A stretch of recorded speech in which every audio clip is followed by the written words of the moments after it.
raise good fathers. As I lay sleep on that couch, I dreamt the day that we be free, and we no longer mourn through song and help prolong our family tree. So our grandma remember me as my story made the TV. It breaks my heart to break apart from you as tears crawl down your cheek. Maybe one day we'll be hand in hand. I land right by your side. We'll both find heaven, you and I. Until that time we touch the sky, mama, don't cry. Yeah. Mama, don't cry. Yeah. Don't cry. Inflation's been on my mind, but don't worry, I'ma be fine. Mama, don't cry. Yeah. Mama, don't cry. Yeah. Don't cry. Yeah. Mama, don't cry. Don't cry. I was just 1 year old when I died. AR's eye my direction. More than 40 shots struck my house. One of those bullets pierced flesh.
Hey, what is up, everybody? It is Colin, and I hope you are doing well today. How's everybody doing? Hold on, I'm actually having some audio issues, but real quick, I've got Dan the man with me today. What is up, Dan? How are you today, buddy? Yeah, all good, mate. All good. Awesome, Just man. just watching the football results going through on the final score at the moment as well. I've got a little bet on. I'm sorry, you got.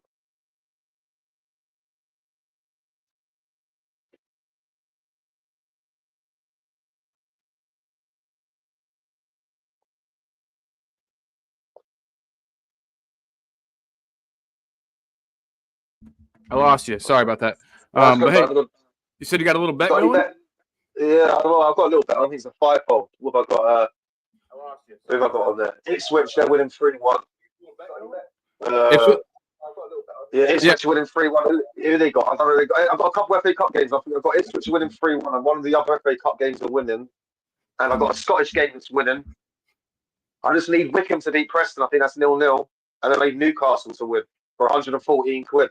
Oh shit, man, that's a nice one, dude. That's a nice little bet there. It's off fivefold. It's like off for £3, £3 for £114. Now you're gonna make me get on my betting site and look at some stuff here. Maybe I'll build a live parlay for everybody. But I done a bet earlier, bet builder on the City and the Leyton Orient game and the Leeds game. And I've done like first team to score, and I've done like Leeds. Obviously, Leeds lost 2-0, but I've done the Leyton Orient. I've done Man City to score first. You hear about Jamie Donnelly? Yeah, you told me just a little bit ago. Yeah, but I didn't know what. So what all did he do? Did he score or assist or what happened? Well, he went from basically like they 0-0, like 20th minute, I think. I was watching it on BBC One. I was watching it live, so I see it. I actually see what happened. He lost the ball on the halfway line. Leyton Orient won the ball back, and then Donnelly got the ball from about 5 yards in from the halfway line, and he just went for a shot from about 50 yards, and it just flew, hit the underside of the crossbar, bounced off Ortega and went in. Hallelujah. And then That's incredible. He got man of the match against Man City.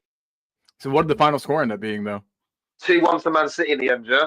But Donnelly actually played really well, and they had obviously the Tottenham goalkeeper in goal as well, Keeley. Oh yeah, Keeley. That's and he had a really good game. And it took KDB to come on to win it for Man City. They have to basically bring on the big guns to beat Leighton Orient away. So it ain't always easy sometimes, like. Yeah, people give Spurs a lot of shit for how we've done in the cups against some of the lower teams. But, I'm glad in the way that I had another day to like recompress after that from the other day, bloody hell. Because if I'd have come straight away after the game on Thursday, I don't know if I'd be able to keep my head.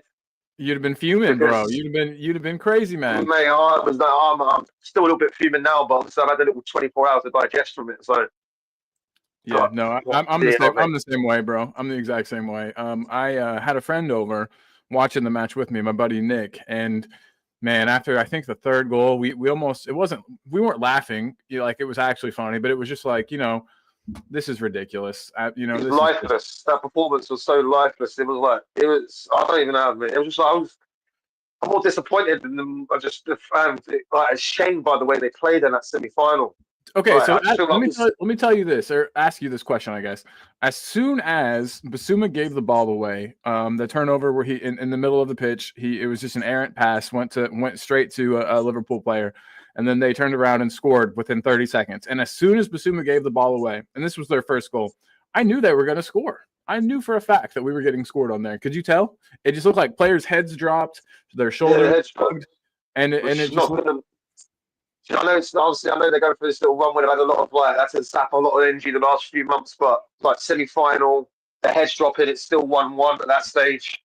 That's still it's still even though it's at Anfield, it's still in your hands at that stage. You can still, all you got to do is potentially hold out and maybe get it to penalties that way, or win it still by getting a goal. Like it's like they just gave up as soon as Liverpool got the first goal, which is that's not acceptable, man. It's not like they were losing the first leg. It's not like they were Arsenal. See Arsenal 2-0 down the first leg, and as soon as Arsenal conceded the first goal at St James's, it made it 3-0. The tie was done. So you can sort of understand. I'm not defending Arsenal here. You can sort of understand Arsenal's mentality, being like, "Oh, this tie's done. This is away at Newcastle. This is over. I know it's Liverpool. It's a tough place to go, but it's still 1-1 at that stage on aggregate. Why we completely just like rolled over the mat and just said, "Here you go, Liverpool, go to the final." That's exactly what we did. Yeah, in my eyes, that's everyone's to blame for this result on the other day. This is not just the manager and the players. You can't shy away from it and say it's all on the players, it's all on the manager. It's a collective of every single bit of there's only a few players on that pitch you can walk off with their heads held high. Anne should have seen that this Saint was going wrong earlier in that game, maybe adjusted a little bit. His game plan, I said to you that we got to sort of understand how we're going to get the game plan right. He didn't get the game plan right. But I will say, but he went too defensive, Colin. He went too defensive, and basically had no press, which is the problem when you have no press against Liverpool at Anfield, then basically you're just playing into Liverpool's hands. Because basically you're going to let them have. You're going to let them. You can't go to Anfield and say, "All right, we're going to try and defend a 1-0 for 90 minutes at Anfield." That's too pragmatic by Ange there. I'm like, mate, not many teams in the world are going to do that. Go to Anfield and just and basically say, "Right, we're going to let you have the ball. We're going to He went too defensive with the midfielders as well. He went too many midfielders in there. They're supposed to be defensive-minded midfielders, and we lost. We should have had more control in front of the back four with that three. We had Bentancur, Basuma, and was it Sarr? That's correct. Yes, sir. Yes, Sarr. You put them three together. That's there's no creativity in that midfield at all. Absolutely. You need. I think you need a Maddison. You need a Kulu in there to balance things out. And I mean, they had Szoboszlai absolutely destroying us. So yeah. I mean. So Ange, but I think Ange tried to do it the right way. I think defensive setup I think was called for that game. I think we needed to be defensively sound. But I agree to a part because he had the 1-0 lead. If he'd have gone out all attacking and he'd have got smashed that way, probably either way as well. So I understand, but I feel it was too it was too pragmatic to the point where like it made it to a stage where you knew Liverpool were going to get the first goal. Because when you knew Liverpool were going to get the first goal because of the way we set up here, it was always set up to make Liverpool not get that first goal here. As soon as Liverpool gets that first goal, you then have to find a structure, to find a way to basically that game plan was always set up, for Liverpool not to score that first goal in my eyes. So as soon as it gets to 1-1, it should be There's no plan. There's no plan after that. It should be shifted a little bit. Maybe it should be like basically, all right, we should navigate this. Like we should have basically maybe took Kudu off the right and put him into the centre, and we should have maybe found out a way to put someone else on that right. Yeah, that might have been the way to get a bit more control of the ball in midfield. You do have to say though that the injury to Richarlison definitely messed things up, because Richarlison, even though he's not great at it, was the only player I feel that we had that could win the ball up high up the pitch, that could draw a foul. You know what I mean? That could buy us some time, stop play, kind of cool things down for us. And he's not even great at it. I think if he'd have stayed on that pitch the rest of the game, I think he would have ended up getting sent off because of that. I feel like he had that little demon eyes in his eye after the first couple of minutes from the Van Dijk thing. So I think if he'd have stayed on that pitch for 90 minutes of Van Dijk, I think either one of them would have got sent off. Maybe both. It seemed to be one of them ones where like I think they would have had it was having like a battle during the rest of the game where. But that's good. I kind of like that. That takes things like that, small little things like that in a match can sort of turn. I don't want to say turn things into your tide, but you know what I mean.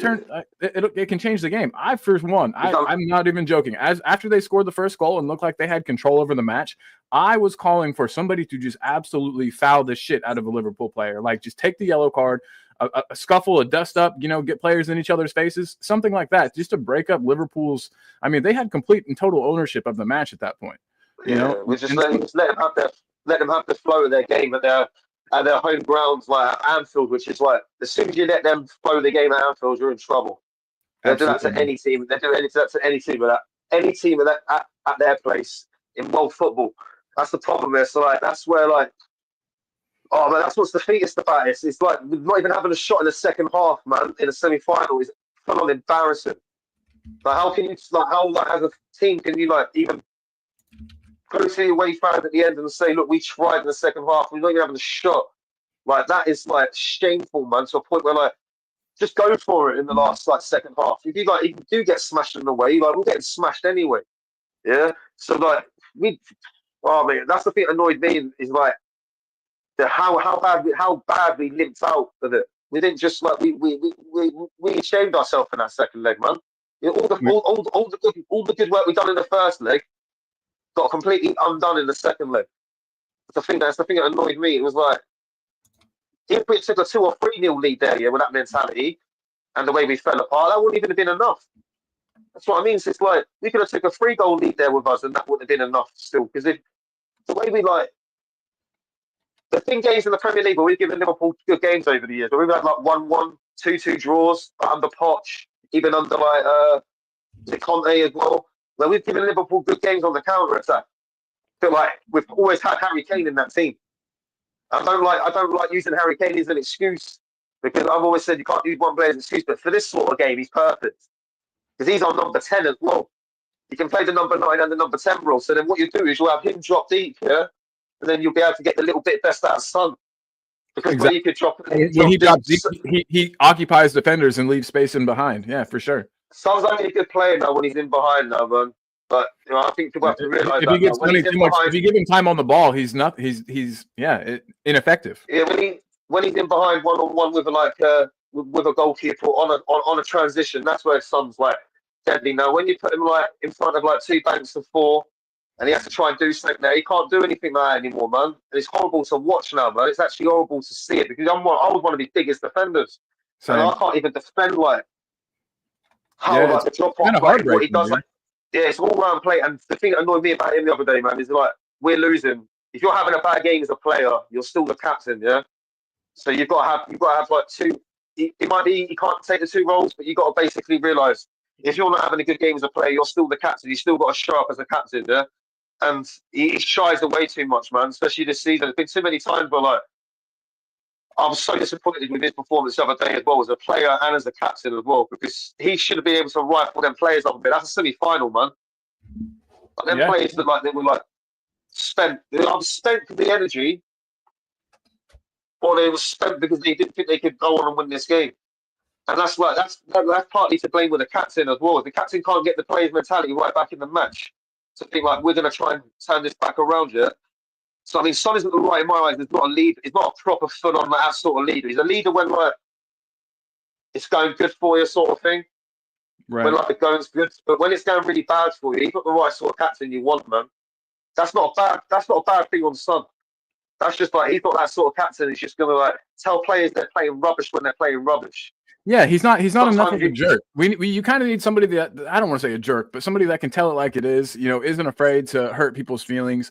And we all know Sonny's a nice guy. We know he's a nice dude. That's not his MO. He's not going to come out and say, he's not gonna do that. Hey Gray, you're playing shit, Archie. Get it together. He's not going to do that.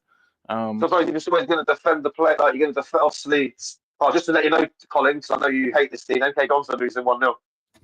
Just come through and losing 1-0 against Bromley. Ben Thompson, 60th minute. So I told you, people with the Kings don't give a crap if they lose. We're used to it. They're actually rubbish. Man, that whole team, that whole situation is a weird one to me.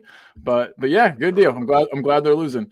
But yeah, so basically, just real quick, do you think that we got it wrong tactically with the setup against Liverpool, or do you think it was the players themselves? To me personally, a lot of it seemed like it was individual errors.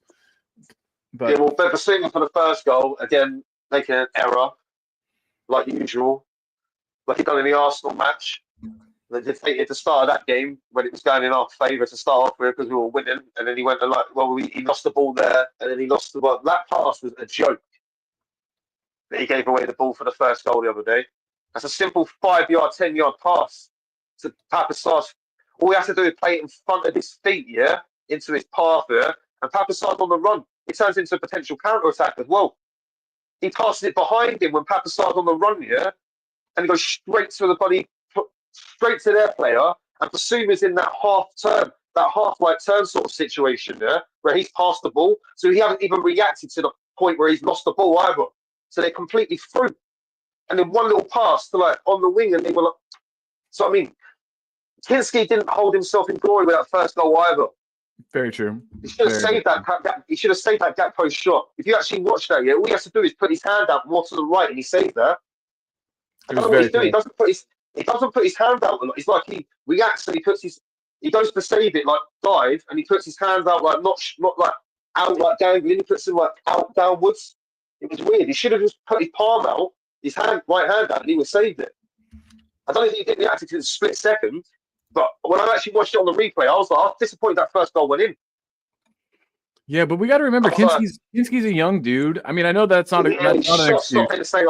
He shot something saying I've not seen enough of yet to say I'm convinced with because I've not. Right. There's aspects of him. There's aspects that are better than Vicario, I think, the way he commands the box most of the time. But he did have some weird moments, and I think somebody mentioned it in the chat about his punching. Do you remember? There was a couple times he should have caught one the other day when he was well near him. I don't know why he punched it out for a corner. There was no one near him. I don't know if he didn't get. I don't know if he got a shout to tell him there was no one near him. But he should realise he's not great when sometimes the ball goes along the box and he tries to when someone puts like one of them cross-field little passes along the box, like someone try and tap it in the back post. He's not good when he tries to spray out, when he tries to dive and he tries to spray out. That's how Vardy's goal went in. It sort of went over his hand, and then Vardy had basically the open goal. Where he's done that a few times this season. Where he's come to dive, he basically either palmed it right back into the danger zone, or he missed it. So I'm a bit worried about him there. Yeah, absolutely. I'm a bit worried about him there. It's like he's misjudging when to dive when it's basically coming across the goal. And I'm hoping a lot of that is just the fact that he's got an unsettled defense in front of him. It's all new players to him. It's a new system. He's not sure who he can rely on. There might even be a language barrier to a certain extent. I'm just hoping that he's got strong points to his game. Like the distribution's decent if he wants to stop taking to the last second to always do a pass. If he's a bit more quicker of his distribution, it'll be much more better because he'll definitely be able to. He's got really good distribution. He can tell. By the way, the way he just naturally, the way he hits the ball, it looks so clean. The way he hits the ball, it looks so clean. The way he hits it, you can tell he's got good distribution. So that's part of his game that he's definitely going to improve on. You can tell even more. That's going to be that can end up becoming an elite part of his game, his distribution, which can Definitely. help him I think become an elite. Which can help him become an elite goalkeeper in the future. Because if you want to become an elite goalkeeper, basically, you have to have that now. with the way the game's moving, Football. exactly. Everybody's playing out from the back these days. There's no more hoofing it forward. It's the shot stopping thing as well. Like, obviously, like you said, he's only 21, so we can't really judge him. He's too young. Yeah, I mean, for a goalkeeper, 21's a baby, you know. So I'm sure he'll learn from Vicario. You know, I'm sure maybe they can learn from each other, and he can, you know, get some of the distribution game, you know, into Vicario and some of the commanding his box. They're not supposed to really get their best peak levels until 28, 29. Yeah. Goalkeepers go forever. They have like about a 5-6 year peak from like 27, 28 to about 34, like some to 33, 34, and you start seeing like a drop off sometimes. We start hitting like 35. That's what you should have hit. That's where you see the Hugo Lloris drop off. Yeah, we absolutely did. That sort of age as well, yeah. And you had that little Hugo Lloris peak at Tottenham where Hugo Lloris was always a good goalkeeper when he was at Lyon, but there was a real period where he was a really, really good goalkeeper for us. You had that little peak period for it, and as soon as they hit like a certain age when they hit their 30s, unless they're a special goalkeeper like Buffon, then a lot of these goalkeepers drop off when they start hitting a certain age. Like Buffon was like, there are players that are still playing that I'm like, what? Some goalkeepers like Dubrovka. Buffon's the best ever goalkeeper in my eyes, man. I say this to like everyone's like, whatever. I'm like, yeah, ever. He hasn't won the most ever trophies. Hasn't won the most ever trophies because he didn't win a Champions League, but he won a World Cup, so I think that saves him a little bit there. But he had what's the word? The most longevity of a goalkeeper in their prime. His prime was about 20 to about 36. So he had about a 16-year prime, Buffon, yeah? No goalkeeper's ever had that before in football. Literally been a consistent level of a goalkeeper for about 16 years. Only Buffon done that. Another goalkeeper who I can think done that was Casillas, Real Madrid goalkeeper. Oh, yeah, man. That's a good name. Like a consistent level from like about 19, 20 to about 32, 33. But Buffon literally, did he 20 years? Was an elite goalkeeper. That's what I mean. That's crazy, man. Longevity I look for players as well.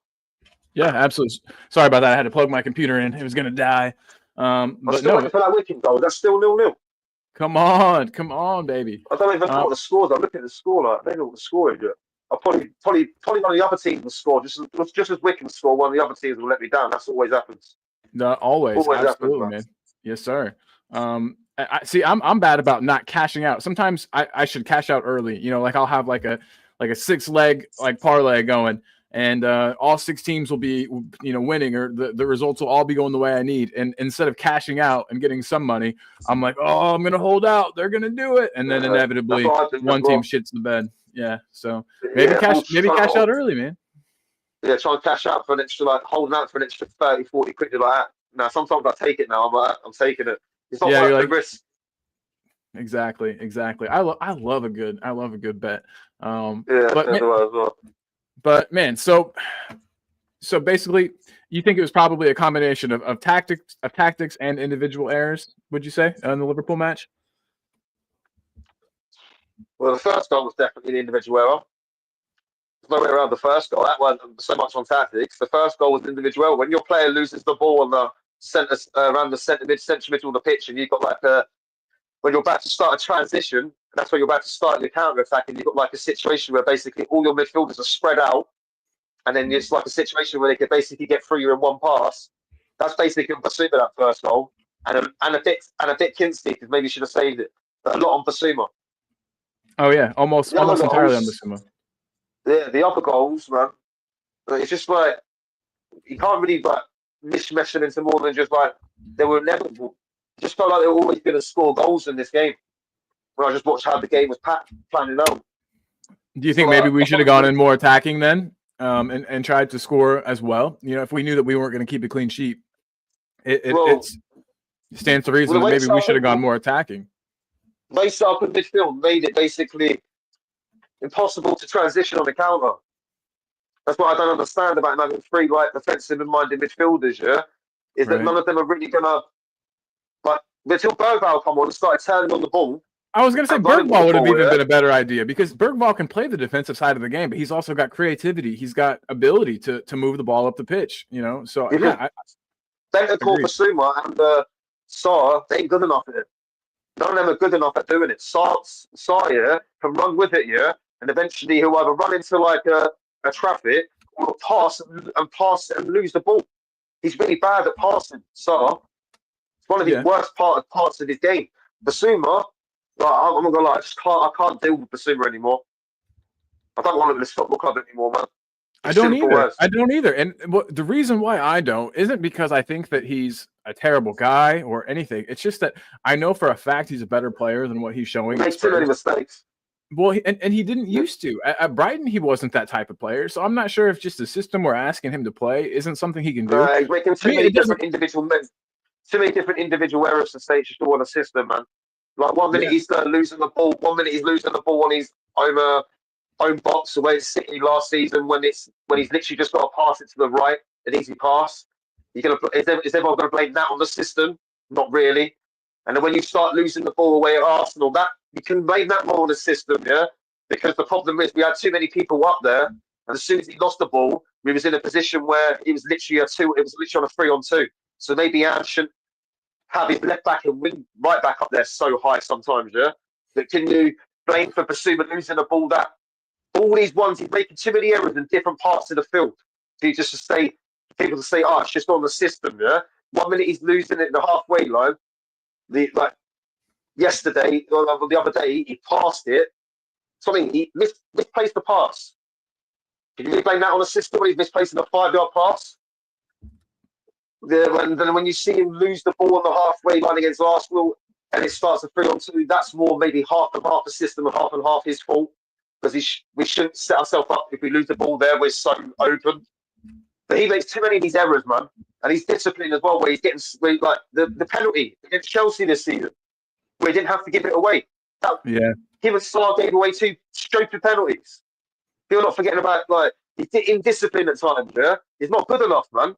Like, I look at him now, and I can't name his strong points over his weaknesses and say, well, I think his strong points outdo his Yeah. weaknesses. Too many He's had a weaknesses to his game now. Mm-hmm. I agree, Well, and I I'm say not us. no hate Well, on yeah. the guy. I'm sure we'll send him away, and he'll have a great resurgence under another manager at another team. You know, I have no doubt in my mind that he'll go to another team, another league, and do well. I'm sure he could. You know, he seems Yeah. like a player that could do well in Italy. He seems like he would absolutely smash it in Italy. His concentration levels are not there as well. That's one of his biggest down points as a central midfielder. And I can't have a central midfielders low, but like not Yeah, the greatest concentration levels. And he can definitely tell that's why he gets himself in these situations where sometimes he can't mirror what's around him. And he must think he can take more touches on the ball when he hasn't got that time. What's he doing at times as well? Like he thinks he's got too much time like around him. He's got too much cockiness and confidence in like his own ability and like how good he thinks he's outbeating the press. Because I've not seen enough of it since he's left Brighton to say he's good at that anymore, really. He still obviously has that part of his game. He's still good. He's still got parts of his game he's good at. But he can beat a press sometimes. And when he's on it, he can be a very good player. But he's just not enough of them times anymore. To say should we be carrying the player 65% of the time. I can't be. Yeah, we got too much. Our biggest problem right now probably is on midfield in our agreed. team, right? Agreed It's probably the completely. most But imbalanced it's been since before Conte was in. But the thing that Like, bothers me the most about it is that that's where our most exciting players are. If you think about it, to me at least, our most exciting players are our young guys. And you know, we've got Archie Gray and Bergvall, 2 players I think are going to run our midfield for the next. I mean, if we keep hold of them for the next 8 years, you know. But the thing is, we can't get them both into the midfield at the same time. They're obviously too young, really, to be relied on right now. But yeah, I think the midfield's going to fix itself in a while because of things like this, players that we've got coming through. You know, I'm not 100% sure about what the whole balance of the midfield is, what we're going to get with like what the favourite midfield three is going to be. This is the biggest problem. We're getting to like a stage now where like he's been in like how long now? Is it nearly 2 years 20? How now. long's he been in? 20 months? Yeah, something about And sounds about right. Yeah, we don't know his best midfield. We don't know who's best midfield three. That's true. And it's getting to a point now after 20 months when I start saying, like, can't give him another 12 months to like saying, and he's still not got a balanced midfield three who we can sit here and say this is going to be his midfield three, this is going to be his midfield three. I'm like, that's worrying. After 20 months, he still hasn't got the balance of his midfield three right. And I'm looking at that and I'm like, that's a problem where that has to fix itself soon, ASAP. ASAP, quickly, ASAP, because if you're going to storm once and make success of like football going forward, you need a balance of the midfield of your midfield right. You can't just keep having like two doing good, one doing bad, two doing good, one doing bad, carrying one, not carrying one. And the point is, you're going to need a good free mesh of a free midfielder. Absolutely, I agree. A lot of teams in the Premier League have a decent like midfield free. A lot of some of these teams like control the midfield. A lot of these teams in the Premier League, some of these teams in the Premier League, like when we played Fulham earlier this season, and we got bossed by their midfield. Yeah. And you look at their midfield three, you're like, is that anywhere near the class of Tottenham's midfield three? On paper, you're like Pereira. Who was it? What's his name? Don't they have that super tall guy, right? The dude that's like 6'4". What's his name? Lukic. Yep. Lukic, and they have the ginger guy. I can't think of his name. I can't either, to be totally honest. I just said don't the know. ginger guy. I just said the ginger guy to the ginger guy. Big on Colin. Exactly. I thought you all of you know each other. all the gingers, we've got to. Yeah, we keep in touch. We keep in touch. Yeah, keep in touch. But no, Vinny guy in the chat has it totally right though. He says at the moment we don't have a 6, 8, and a 10. We don't have the set of midfielders that most teams would be looking for. I'm just watching the football. Marcus Edwards just scored for Burnley. Holy shit! Nice job on his debut away at Southampton in the FA Cup. That's awesome. Wait, Marcus Edwards? 77th minute. Southampton 0, Burnley 1. Marcus Edwards. I wasn't paying enough attention to the transfer window. I was sure he was still playing in Holland. Oh, mate, you used to watch. Obviously, you ever want to see American? You ever watch Friends? Yeah. Oh, yeah, definitely, bro. Yeah. You should. If you go and look on Twitter when you got a bit of time. Go on Burnley and go on Marcus Edwards, yeah, and go and look at their unveiling video when they unveiled him. I think it's on deadline day, yeah. And go back and watch it. They use a friends clip in it, yeah. Yeah. When Ross is, I think it's when Rachel goes on the plane and when Ross is like on the answer phone message, he's like, "Did she go on the plane? Did she go on the plane?" And he's like, "I went, yeah, I got off the plane." If you have to watch the whole video, yeah, it's class. No, it sounds awesome. Yeah, their PR team, yeah, nailed the best unveiling video on transfer deadline day. It's much better than Tottenham's one. Did you see Tottenham's one? No, I didn't. I didn't see ours. The Tell one. Was it good? Yeah. Have you seen the meme where the guys? I think it's like the cliff jumping thing, and he's on the deck chair and about to push him off the side, and he's like, "Let me tell you something. Let me tell you something." Yeah, they use that clip. They use that clip, and let me tell you, and it's not. You could tell it wasn't that much forward. I was like, "Oh man, Spurs." It's a bit too cringy. I was like, "Spurs, man, not near as good as Burnley's." Burnley's one was class, trust. They're all trying. A little bit of spare time, go and watch it. I think obviously where you like Friends and you're American, you'll like it. Definitely. I'll absolutely check it out, man. Absolutely. Yeah. But yeah, so Marcus Edwards at Burnley. That seems like that's weirdly a good fit. Are Burnley still playing any kind of a similar system to when Vincent Kompany was there?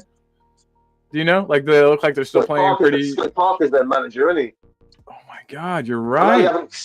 They only conceded a lot of goals. They only conceded 9 goals in 31 games in the league. That's incredible. That's awesome. And that's why we got linked to that Burnley centre back on deadline day. Yeah. I looked at it. There's obviously where I keep an eye for Leeds. I like to talk to the Leeds lot. And I looked at their league table, and obviously I saw them conceding 9 goals in 31 league games. Burnley. That's insane. Yeah, Ryan G says they've got the best defense in Europe. Crazy. I was like, man, that's the average in a goal. I think about 31 games, 9 goals. That's what, 1 goal every 3 games. Yeah, 3 or 4 games. 4 games. That's pretty sick. Spurs don't keep like 2 clean sheets in about 60 matches. No we get kidding. a clean sheet 1 every season. Feels like these days. Bloody hell. And then saying that we did have 2 clean sheets in a row. We kept a clean sheet against Elfsborg and then kept a clean sheet against Brentford. and just went completely outdone it when you conceded 4 goals against Liverpool. We kept a clean sheet against Liverpool too, weirdly enough. Oh yeah, true, yeah. We actually kept a few clean sheets this year, but 2025, that's like how many clean sheets? 3 or 4. Yeah. But, I feel like I won the lottery as a Spurs fan. I don't get many clean sheets in like 2 or 3 months usually. Yeah, it's weird. We've been getting Christmas early. Benny Guy says that this is why Harry Kane wanted to get the heck out of the club so bad over many years. He says, at the moment, to tell the truth, we aren't playing football. Instead, we are showcasing our inexperienced kids, hoping we can attract the market in the near future and make profits. Proudly sponsored by BetMGM. Man, Benny Guy, and then he says, disguising it as a rebuild.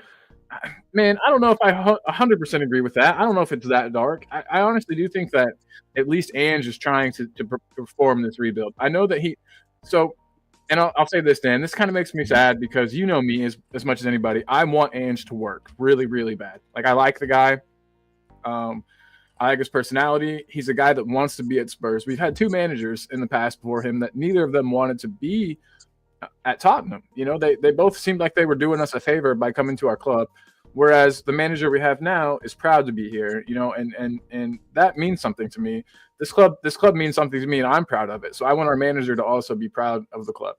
And I like the fact that he trusts his own style, the fact that he backs himself, the fact that he's had to, climb through the ranks and do things differently than any other really Premier League manager that I've looked into. And I just wanted it to work. We were finally really going balls out attack after we had been kind of pragmatic and defensive for a couple of years. And everything was just lining up. I really wanted it to work, but I'm wondering now, and I don't know why. I couldn't tell you exactly what has gone wrong, but it just maybe seems like it's not working, Yeah. And it's definitely sad. not working. Yeah, it's definitely not working, mate. To the point where, like, I told you the other day about, I reckon that they were looking at the Europa League as like a little saving grace for that, but that performance the other day against Liverpool, like. But people were telling me the Liverpool mate. result didn't matter. They were saying that cup didn't matter. That wouldn't win him that wouldn't get him his job safe. That wouldn't. Yeah, I get loss. It's true. It's just a way. Like, you can't tell. 1 minute it was like they'll put in a performance, then they'll put in. It's like, are they playing for him? Are they not playing for him? Like, because that performance there didn't look like they were playing for him. Right. Like, no, absolutely. Yeah, that was a gutless performance, man. Rather than a few players in that team who can hold their heads up proud, like, they should have just stayed on the coach and not even played the match. Some of them Tottenham players, man, they were that bad. They might as well just really might as well just took 9 Spurs fans out of the crowd. You would have got more effort from them. It was like Spence played his heart out. Yeah, he always does. He always does, man. Multiple different positions, and actually looks a threat. Great. Look, he did a couple bad passes and that, but he's just a kid, man. He's 18 years old, you know what I mean? Yeah. He's going to make a couple straight passes every now and then. You're asking him to play like out of position for the last 4 or 5 months. Of course, he's going to make a couple little errors every now and then. He's still 18 years old. Yes, sir. And then you look at like the senior players. Why are some of the senior players playing crap all at once? All at once. Every single one of them. There's not even hardly any of them playing good. Well, it's all just crap. Everybody, and so Benny Guy, I agree with you, man, and I think that there does need to be change with our club from like the ownership point of view, because I don't think we're going to achieve much, and if we achieve anything with Enoch and Levy here, it'll be in spite of them and not because of them. You know what I mean? Like, we'll win a trophy maybe because of our manager, because of some really great performances from our team, but I don't think that it's going to be because Levy and Enoch suddenly decided to back a manager. It just doesn't feel like that. I don't understand. I mean, like, are they looking at Europa League because they reckon a lot of these players are going to be back by the time you get to Europa League and when they're going to be a complete different team? Is that what the board are hoping? I think that's what they generally do think. Right. I think that's what they're relying on. That's why I think that's why we didn't dig as deep into the transfer market as we could have, because players were going to be returning. A lot of these players who have been out for so long now to come back and just hit the ground running straight away. Same problem now as well. Some of these players have been out for so long. How long's Romero been out for? Like, consistently, like, he's been out for 3-4 months. He's been back for 1 week, 1 match of 20 minutes, and he's back out again. And Right. now he isn't even like with the injured players. I don't know where he is. I think he's gone. To be totally honest, I think Romero's gone. But real quick, I just wanted to ask you too before I lose it and forget about it. With the squad depth and the injuries that Ange's faced so far this season, do you think that has he adapted okay? Do you think that he's doing a good job with what he has? With the lineup against Liverpool, for instance, how did you feel about that? Do you think that was handled correctly? I know that we're not managers. We don't see the players training, but I thought Archie Gray playing at fullback was weird. It was. He came out. People said he was asking him to rest Porro recently, but I think he picked the wrong game to rest Porro. Yeah, no, I agree completely. And he also lost. You have to realise as well that Porro at right back can have a little bit of creativity at right back. He's not nowhere near Trent's level. I'm not saying he's Trent's level before people get at me here. I don't think he's that far. I don't think he's that far off it. He is that type of fullback that can whip it across. He can also every now and then pick out a decent pass where he can sort of like get the ball over the top and maybe release some through 1-on-1. That might happen a bit more often, yeah. And also we lost defensively. He's not good. I'm admit that, so that might have been a problem up against Gakpo. That might have been a real problem. So I think that's what might have been Andrew's thinking. But why didn't we play Spence on the right and play Reguilon on the left? Reguilon's looked good, I think, whenever he's come into play. I think it just doesn't. Sergio has looked great. He will literally use Reguilon. Seems to be the last resort. If he has no other way he can play anyone else on that left back swap, I've noticed it. I think there's that game where was that game? Come on, was it weren't Chelsea? No, it weren't Chelsea. Who was it when we lost was it the Wolves game? When Wolves come back and scored right at the end. And I think he had to come back on for half hour. Because we actually had no. Is it when Doji got injured? He didn't look bad though. Is it when Doji got injured? We didn't have Spence on the bench either. Yep, that is the one. We didn't have, and obviously Doji got injured, and we had to bring on Reguilon, didn't we? He played left back for literally half hour. He seems to only get to playing Reguilon when it's at that point. He'll only play Reguilon when we literally have no other choice than to play Reguilon at left back. So he will literally seem to play. He will just shuffle across Spence and Gray as much as possible instead of playing Reguilon. That's what I've looked at. Which baffles me because Reguilon's a fullback by trade. He's done it forever. You know, he's good. You can put Spence naturally at right back and then play Reguilon at left back. And I think we would have been much more defensively sound against Liverpool. I think with that setup, Archie Gray was being targeted. And then see if you want to do every now and then. See if you want to say like this might be the one game. Just say you could have done this a few games earlier. Maybe put Gray finally in midfield and give him this opportunity in midfield to see if he can establish himself in that little midfield and try an early spot in that little midfield and say, look, I'm in there now. Now you take my spot. He ain't even had an opportunity to even try and do that. Like midfield, like to say, look, I'm good here. This is where I play naturally. Now you take a position off me. We're not even given that opportunity to do that. So I want to start seeing that soon. Yeah. As more as he just keeps plugging the holes in defence, that his development's gonna only get to a certain point where it can't improve. Because he naturally wants to be a midfielder, yeah? And we want to see how good he is in midfield. I've seen him at least play there, where he's pretty decent now. But we've only seen him have to basically do one-on-one defending. But I still say having him playing in the defense isn't a bad thing. I think him getting minutes. He's learned a lot from playing there. But we're having to ask him, an 18-year-old, to do basically one-on-one defending all the time. Yeah, it'll improve him as a midfielder, but it'll improve his midfield game. It really will. He'll understand the defense behind him better. Yeah. It's basically what he's doing is exposing certain points of his game he's not really adapted to yet in his game, yeah. And then when he does make mistakes, you'll then get fans who will go at him, not realising he's basically been playing out of position for the last 4 or 5 months. And then what you're going to do is come against decent quality forwards, yeah.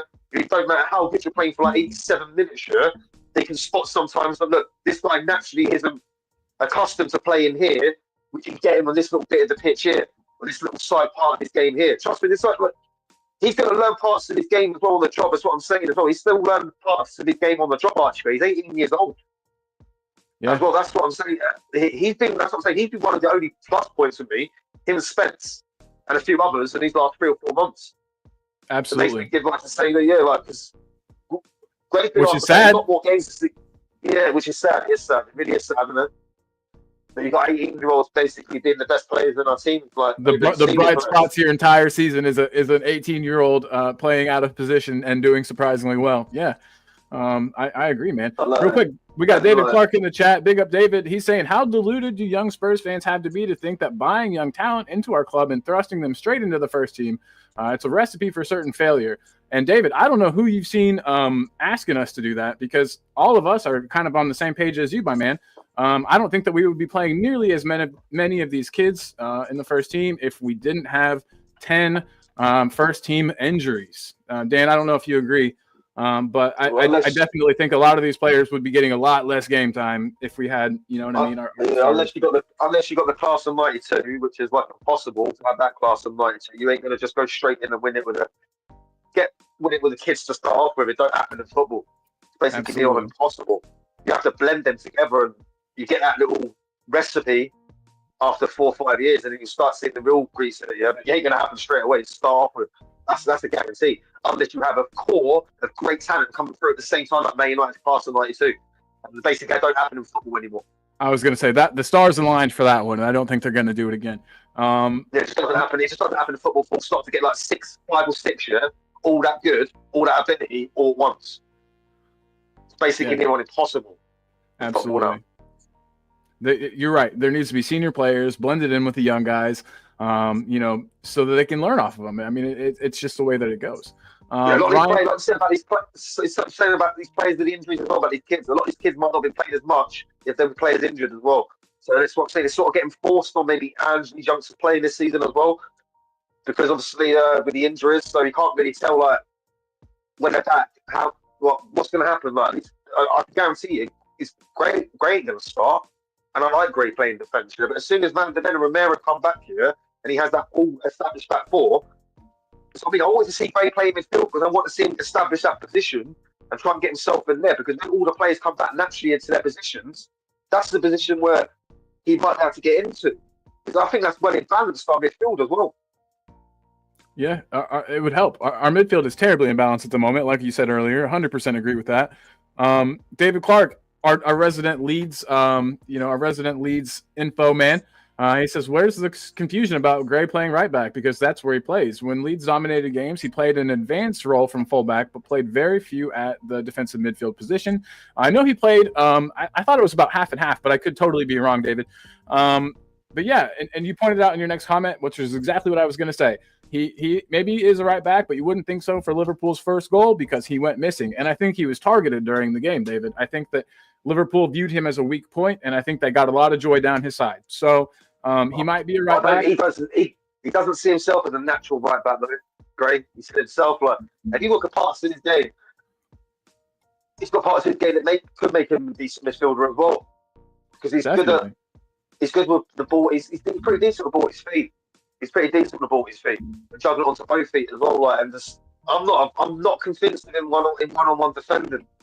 Like, to say if he wants to be a natural right back himself, I feel that even him himself would admit that's probably part of his game that he really needs to really improve on. Is his one-on-one defending. Like, if he's still his left back, but he's got a left wing going one-on-one with him. That's his part of his game. But right, so I don't really think himself would see himself as like a right back over a central midfielder. Never. I swear the reason why it Leeds he plays right back, because if I can't remember last season. I started like cheating to the Leeds fans. January, I think it was. So I can't remember the first half of the season, but I swear it's because they didn't have a good Alien weren't playing for them last season, and they didn't have a right back for a while. And I swear he ended up playing there because he was like forced to. Necessity. A necessity thing for Leeds. Ask Ryan. Ryan's in the chat, isn't he? He was, yeah. Ryan. He's still in the chat. Ryan might be able to confirm it with me, but I'm sure it's because Leeds sort of had to put him there as a necessity. Yeah, David will know too. Yeah. It was sort of forced upon me. I'm not 100% sure. So I'm not 100% sure. But I was only sort of from like January or February, yeah? But I'm sure he played quite a few games in central midfield as well last season. I know he played about 40 plus games, 50 plus games for Leeds last year because he played in every game. I know for a fact that he spent, like you said, about half his time, I think, playing right back out of necessity. And that's why whenever he came in, I was excited. Whenever he came in, it was when Ange was still having our fullbacks invert a lot more than they are now. And I thought he was going to come in and just be that inverted fullback on the right-hand side. I thought he would be great at it. I can remember now Leeds got Connor Roberts right back, like in January transfer window. Did they start playing him at right back instead of Gray? Did they start putting Gray back in the midfield from like January, February? See, yeah, that somebody more intelligent than me will have to answer that one. Somebody in the chat will know. Because I know they definitely put Connor. They definitely put a right back in last January. Because I remember I was talking to them. I remember they signed him January transfer deadline day, but I'm not 100% sure if Gray then went back to midfield. So I'm not 100% sure in the playoff final if Gray was playing the midfield or right back. He might have been playing right back still. He might have been playing ahead of Roberts. Well, David Clark in the chat and Ryan in the chat. If either of you guys know, let us know. We're just trying to kind of piece things together and see, where he's been playing, where he was getting his minutes last season. So then real quick, Benny Guy says he's sick and tired of this 4-3-3, 4-3 or 4-2-3-1, whatever people call it. Man City copying tiki-taka bullshit. He says just play the damn ball with 4-4-2. I haven't seen anybody call for a 4-4-2 in a good while, Benny Guy. So hey, man, maybe it would work. Football trends seem to kind of be cyclical. Everybody played a 4-4-2, and then that went out of fashion, and then it was 3 at the back, and then it was 4 at the back, and who knows? Maybe 4-4-2 will come back. It could definitely happen. And then he says we've got very good finishers in Son and Tell. Yeah, we just need to be able to get them in behind. If we can't get them in behind, if players are sitting behind the ball and they're sitting players back, Sonny is virtually ineffective. You might as well not have him on the pitch. Is my view. Bloody hell, Wickham let me down on my bet. Finishing. Oh, fuck me. Sorry, dude. That's bullshit. I think my other game was I remember my other game now. My other game was Everton and Bournemouth, and Bournemouth to beat Everton, and Bournemouth won 2-0 away at Goodison Park in the FA Cup as well. Damn, nice job, Bournemouth. Bournemouth are having a good time these days, aren't they? Yeah. I know that. David saying, as well. "Oh, Bournemouth, yeah, dude, they're a good team. They're coached very well." David says Saliba carries on buying on youngsters while Poole, Man City, Arsenal, Newcastle, Brighton, Aston Villa buy ready-made players, so we will slip further behind. Oh, dude, I hope everybody knows I'm about as Levy and Enoch out as it gets. So I definitely agree, David, that we've got a problem here. We can't just keep buying young players. We've got to buy some ready, established guys. I don't know if this is all Ange asking for these young players. I don't know if it's the way that Enoch and Levy are moving. It's hard to say. It's really hard to say. But here we go. Ryan's got an answer to our question. He said he played 30 as a right back and 16 as a defensive or holding midfielder. So, shit, man. Right back, David Clark, you were right. Sorry, I doubted you, David. Wow. I got to remember now, was that out of a necessity he was playing at right back? Because they had a situation where none of their right backs were consistent. I think that's what might have happened as well. I'm not sure of the Leeds. See, asking the Leeds fan would be probably better to ask this question because obviously they would have remembered last season. But I swear they had Did they have Aiden last season? No, or did he go out? Did they load him up last season? They had Byram playing left back, right back, and they had Gray. I feel like they had a situation last season where it basically made them play Gray at right back. Well, he said he thinks that Roberts went back to Burnley in January, so Gray had to play more games as a right back, just like we were saying, due to necessity. Yeah, so there's a situation where Leeds basically were a bit like light at right back, or like the right back was doing really bad out of form, and he basically put Gray there. And he played pretty decent, and he stayed there. Right. But I feel like Gray sees himself naturally more as a midfielder himself. Leeds fans say that he's more of a holding midfielder too, Ryan says. So the fans would tend to agree with what you're saying and with what Gray himself seems to think about, his game. So we'll move on from the Liverpool shit show because honestly that's what it was. Nobody seemed up for it. There was no fight. It embarrassed me as a fan. But yeah, so tomorrow, Aston Villa, is this a must-win game? Got out of 2 cups in 4 days would be hard as a Spurs fan to take. I know that. So for my spirits, it's a must-win game. I know that. But for any Spurs fan spirits, it's a must-win game. But especially guys, I keep saying it's every game. I keep saying it's every game a must-win game until eventually is it going to be a must-win game because it feels like we Spurs fans have been saying it's like the last month. Is this game a must-win game for Ange? Is this game a must-win game for Ange? Like I felt like the Liverpool game might have been like a bit of a bad result. And he might have been like, apparently there's rumours going around that there's some sort of meeting that may be set up for tomorrow on Monday, potentially, if this goes wrong tomorrow. Really? That's You heard? I heard this going around yesterday. I heard some people talking about it yesterday. Apparently there's rumours going around Spurs that apparently there's some sort of leaving meeting, a plan for Monday, if the result isn't the way we planned, that we want it to go tomorrow. You know what that means? Ryan Mason for the rest of the season, baby. No. I don't want that, but honestly, I can't see any other conclusion. I mean, if Ange goes, there's nobody really lined up right now for the, you know what I mean, lining up or queuing up for the job. I don't feel like. There's not really standout candidates out there, is there? You're like, well, that German guy. I can't remember his name. There was a guy, and I don't even know if he is German, but he was just coaching in Germany. If we're talking about unemployed guys, that's what I mean. Obviously, unemployed managers, there's no really standout ones. If you're talking about ones from clubs, there's obviously ones that you can go, that obviously you would love to get. Like, I would love him right now, I'm not going to lie. Because I do feel like he's the next up and come, that next up step and manager. Like, he's going to be that next guy. Who is it? Iraola, the Bournemouth manager. Oh, okay, yeah. I've seen too much like sustainable. Like, we started off bad. He done the opposite to Andrea. They both took over at the same time, innit? When they took over like that same summer last season. Yeah. Beginning of last summer. And Jack got the good start. He won what? And got the great start where he won what? Yeah, he won what? Eight games out of 10. Ange did. Iraola had the opposite start. He lost his first 7 matches. Iraola. And now look at him. Complete opposite to Ange. They had the same sort of like similar sort of, not the same sort of style, but it's like different styles what Bournemouth had before. He come in, completely changed the style around what Ange had to do with us. It sort of went the opposite way from where everyone thought, this guy's under pressure straight away. He's not going to last long. Everyone thought this guy was a joke when he first come over because he looked like he was really struggling. And it's just completely done a whole shift in the space of like 12 to like 15 months. They're like a real force of the team out Bournemouth, man. I can't believe it. I look at them as like a serious club now. I'm like, obviously, they might drop off, but the way they're playing football now as well, I think Forest went 1-7-0 the week later. They destroyed Forest that week before, that 5-0. Yeah. And they've got a system. I mean, you can see the way they play. They've got a system in place that the players all know, the players are all comfortable with. I feel like you can swap players out. Players out as well. And the system is just fixing in where like players are going slotting straight into the system, and it's not making that much of a difference to the results. That's what should have happened to Ange. That's what I'm trying to say. Like, really, if this is like a system that's all tailor-made for us to go forward as a football club, then after 20 months, maybe we should see players slot in, and we shouldn't see this downward spiral of results. That's my problem, and that's what I'm saying to use the Iraola effect to the Ange effect to say, look, similar scenario, similar time they started.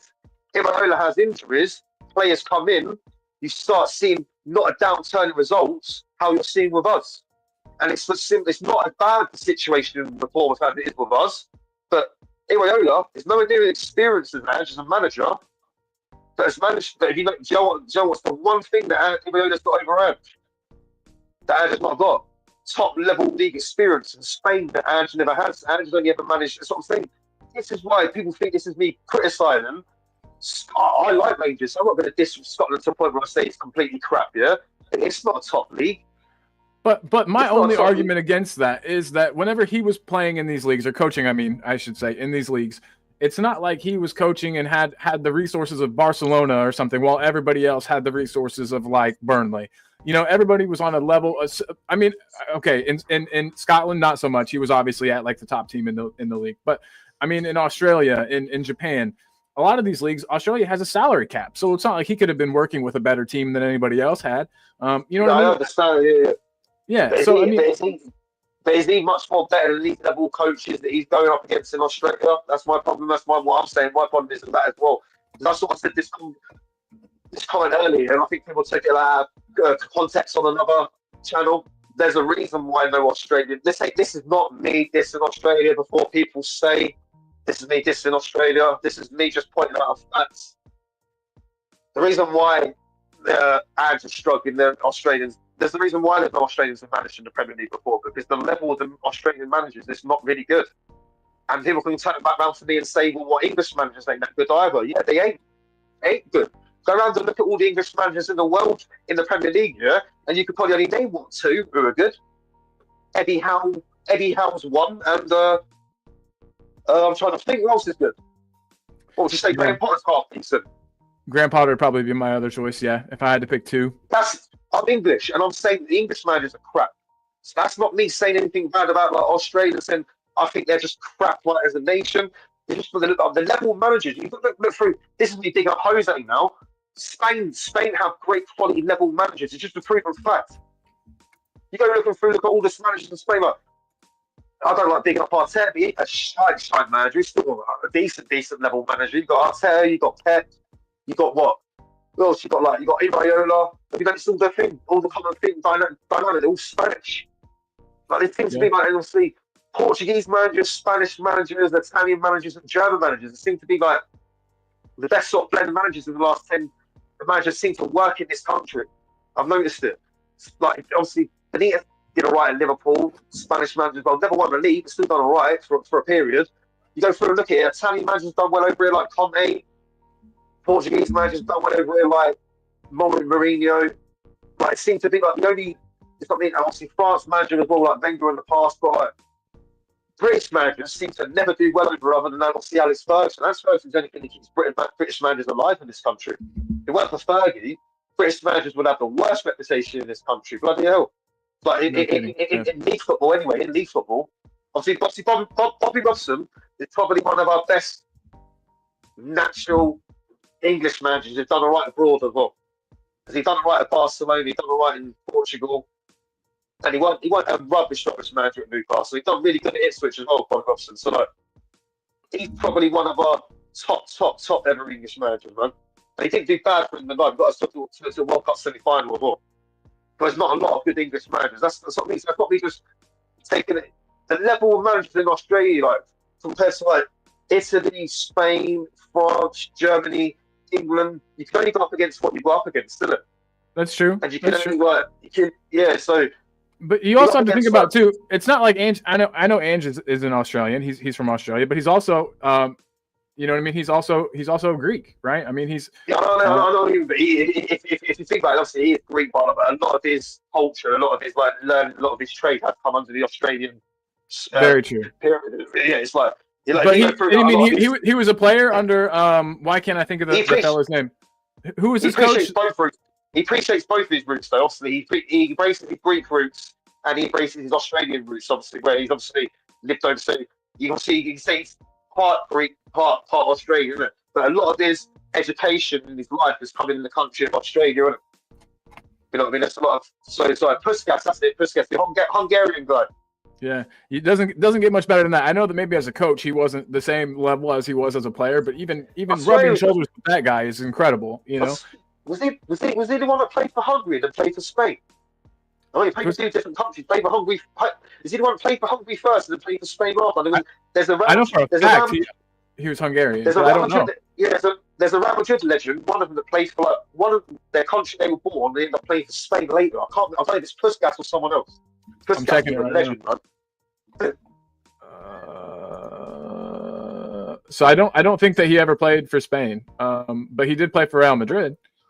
I swear there's a legend who played for played like two caps for his country, and he ended up switching to like. The only player I remember like that is Diego Costa. That's the only player I remember that could have played for like multiple countries. You know, he was like Spanish and also Brazilian, and chose to.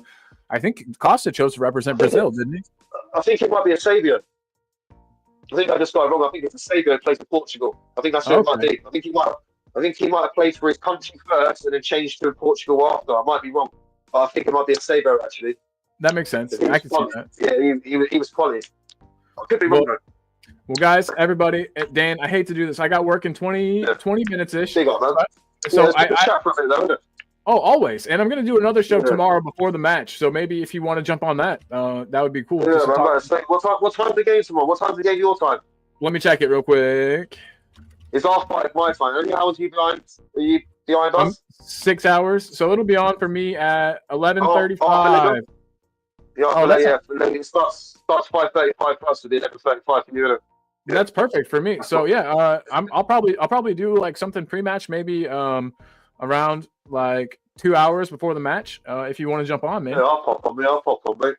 That'd be sweet. I appreciate it, dude. It's Yeah, always good all having good, you, man. And so real quick, I just wanted to, the last thing I asked was, is this a must-win game? Benny Guy says no. FA Cup, we don't need. We need more energy to focus into Europa League. And I just wanted to see if you agreed with that. Well, I would never say give up the FA Cup because of just the history of our football club with the FA Cup. It's like we won 8 FA Cups in our history.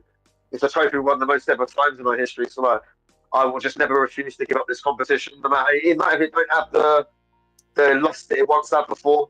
But if you look at it realistically, the UEFA Cup is the one to bail our season out. Right. Because it gets you champion, it gets you like all the targets you can still possibly get in the league, and it gets you a trophy at the same time. Look, if you look at the situation we're in now, we're 13th in the league. Yeah. I thought it was 14th. Maybe it is 13th now. Yeah, 30, well, we're 14th. You're 14th, May 9th, I got it wrong. So 14th, so we're not going to get relegated now, but we're not in a great position where we're going to get Europe. We're not going to get Europe for the situation we're in now, are we? So the only way for him to save the season now is to either win the FA Cup to get Europe that way, or the way to completely save the season and probably Levy's eyes, to still get Champions League money football, is to win the Europa League. So maybe they are looking at the Europa League as their bailout win this season. But putting all your eggs into that basket exactly is risky. I think you might as well try to stay in every single cup you can. Because you're right. The cups are going to save them. Yeah, you're playing with something that don't start again until March either, of course. What you're going to do is you're going to rely basically anything can happen in the sequence of our season in the next 4 weeks. I do not even want to say this. I'm not even going to say it actually, but I'm not even going to say just in case I tempt fate. I'm keeping my mouth shut. But obviously things can go one way or the other, and like how things can change in the season. So like anything can happen in 4 weeks, obviously, isn't it? So like for them to put all the eggs in the basket on the Europa League is a dangerous tactic in my eye. There might be a tactic that they honestly think they can do. I remember Man United done under Mourinho back in 2017. 2018, sort of gave up the league, knew the Champions League was gone, and knew their only way to get Champions League football was for the Europa League. They were in the semi-finals, and that Europa League that year, they were garbage that year. I think they barely got past finals. They were not good at that period. Struggled to beat final. They really struggled, and then they ended up down all the way, beating Ajax in the final. And I look at it like that, and I'm thinking, is Levy thinking similar? He can pull off a similar thing this season. Bail out our season by winning the Europa League. That's a scary thought, though, man. That's because the likelihood of that happening, it's just like, it doesn't seem super likely to me. Yeah, they don't look like it to me. But I think it's the only way that the scenario we're in now is the only way that makes this season sort of save a little bit of face, is if we win the Europa League. So if we win the FA Cup, that's great. I love that because it's a historic trophy. If we win the FA Cup and finish 13th and still only get Europa League, I think people are like, we're still in the same sort of cycle. If we pull off a European trophy and win Europe and get into the Champions League still, I think people will not take a blind eye completely to this season, but I think people will be sort of blinded by the European success. And definitely, almost like that season where Poch got us to the final of the Champions League. Yeah, I think people will live the wave. I think people will live the wave up in the Europa League, and sort of. I think him winning the Europa League, will give him 12 months. A lot of Spurs fans, a lot of these Spurs fans who don't sort of have the patience with him now. I've heard that some Spurs fans sort of say they might give him 12 months if he wins Europa League. As they should, honestly. I think that any manager, if they win you a major European trophy, get you into the Champions League for the next year, especially with the injuries that he's been facing, if he manages to do that, he deserves to stay, without a doubt. Yeah, so I think it's still one of the ones. It's more like a lot of these fans who don't want to hear at the moment. That's the one that they sort of look at. Might be the one that maybe gives them more patience to give him more time. So it seems to be the Europa League might be his get out of jail card this season with some fans as well. But don't get me wrong, I would love an FA Cup trophy. I would love it. I would absolutely love an FA Cup, but obviously 8-time winners. We'd love to win it the 9th time. I was 8 months old, 10 months old when we last won it. So I was alive when we won it, but I can't remember it. All I remember is us losing the most semi-finals in a row in FA Cup history. We've got the worst semi-final record since that 91 FA Cup final. I think we lost, 7 or 8 FA Cup semi-finals. It's mad. It's a bad record, man. So, big up, man. So you're going to work soon, yeah. Yeah, gotta go do that stuff. But I'm glad we got to talk, man. Like I said, like you said, we talked before the Liverpool match. We were excited. We were looking forward to it. And then we all know what I happened. was. But I love it.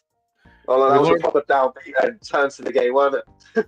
not And good. all the Not good, man. excitement, any excitement we had to try and get into the final. Yeah, we might get to the final. Oh, yeah, well, that soon evaporated, didn't it? But yeah, by the way, they just turn up in the first like 60 minutes. I thought, But yeah, okay, until they scored. As we kept it 0-0, I thought we were still the in it. game plan I was thought, working all right for like till 0-0. The game plan was working all right till 0-0. You thought, well, if you keep it like this, the Liverpool weren't playing really, really special for the first half hour. As soon as they scored that first goal, it's like it just completely just like it's like they didn't really plan for like Liverpool scoring. Like that game plan, it was like that game plan didn't plan for Liverpool scoring. It was like it's like they all just looked at each other like, right, it's one all now. I can get there. It's like they thought they had lost. yeah, they Like thought it was already understand. done. It was crazy. They didn't understand. All they needed to do was hold them to that. Score one more goal. I mean, we had so many times, I mean, I don't say we had clear-cut chances. We didn't even really have shots on goal, but we had set pieces. We had opportunities that we could have scored. You know what I mean? Even if they weren't great opportunities, you got to be able to take your chances, and we just couldn't. We didn't look like we believed in ourselves at all. You know? We had enough corner kicks to at least make some sort of threat from a corner. We didn't even really create any threat for any of our set pieces, really, did we? We're like, then what, 6 or 7 corners at least? You know, how many corners do we have to even win like a header or anything from a corner? Oh my god, I know they got to him first every single time. It seemed like there was always a little. So you can get an attacking header on goal. We don't even do that really corner by corners, do we? It takes about 10 corners to even get a decent corner in the box sometimes. Yeah. Or Son's just got. Yeah. So I mean, man, a lot of teams when they have set pieces against us, they only takes 2 or 3 corners and they end up causing other issues. We can see from a corner the other day. We did again, didn't we? Van Dijk. Another corner again. So I mean, we haven't conceded loads this season, but yeah, again, we have a little period where we don't go back, conceding the corner, up steps, sloppy Tottenham again, conceding from a corner kick. And that, if you actually watch that corner kick, that was so easy. Van Dijk didn't even have to do a running jump there. All he had to do was literally jump. He was open. I mean, he was completely unmarked. Van Dijk, of all people, open header. Van Dijk.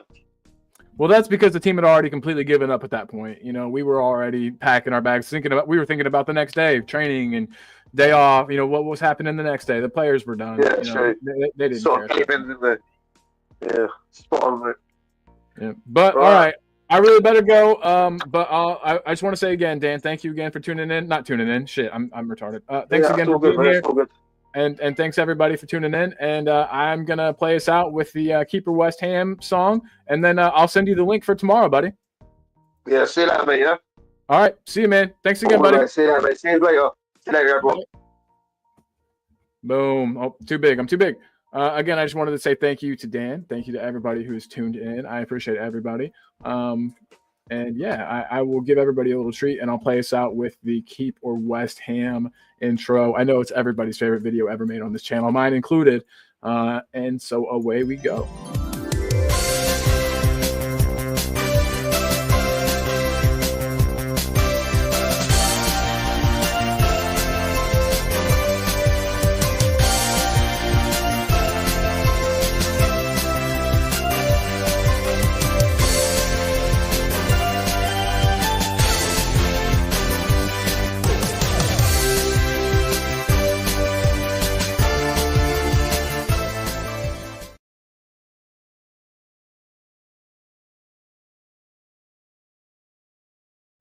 I'ma be fine, mama, don't cry. Yeah. Mama, don't cry. Yeah. Don't cry. Yeah. Mama, don't cry. Don't cry. I was just 1 year old when I died. AR's eye my direction, more than 40 shots struck my house. One of those bullets pierced flesh and released my soul. I know we can't control what is destined, but this is vengeance. Sacrilegious tendencies become weapons. It ain't right, guess that's just life. That's what happens.